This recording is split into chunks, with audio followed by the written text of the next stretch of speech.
হৃদয় বিদারক একটা দিন। আজকে বাংলাদেশের সাবেক প্রধানমন্ত্রী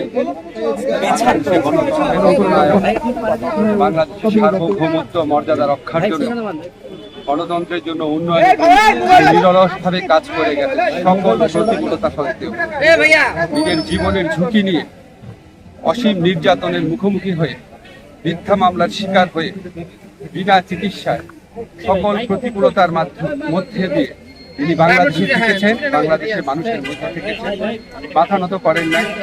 আজকে সেই নেত্রী আমাদের পরম শ্রদ্ধেয় বেগম খালেদা জিয়া। আমরা আজকে সাথে সাথে উপদেষ্টা পরিষদের সভা আহ্বান করেছিলাম। আমাদের মাননীয় প্রধান উপদেষ্টা, ওনার সভাপতিত্বে সেই সভাতে যা যা হয়েছে সবই আপনাদের কাছে প্রকাশ করা হয়েছে। আমরা আজকে এখানে আমাদের জাতীয় নিরাপত্তা উপদেষ্টা খলিলুর রহমান ভাই, আমাদের সংস্কৃতি মন্ত্রী মুস্তফা ফারুকী, আমাদের প্রধান প্রেসের দায়িত্বে যে আছেন,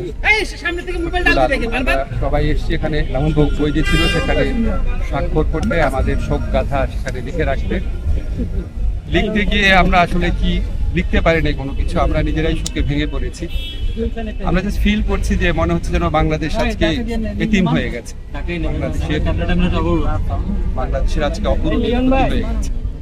আমি ব্যক্তিগতভাবে আমার কাছে একটা জিনিস মনে হচ্ছে, এত কিছুর পর সবচেয়ে সান্ত্বনার ব্যাপার যেটা, বাংলাদেশের মানুষ যে ওনাকে কত ভালোবাসে, কত সম্মান করে, সেটা উনি নিজের চোখে দেখে যেতে পেরেছেন।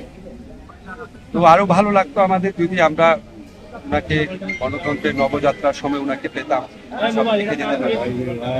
আল্লাহ ইচ্ছা চলে গেছে।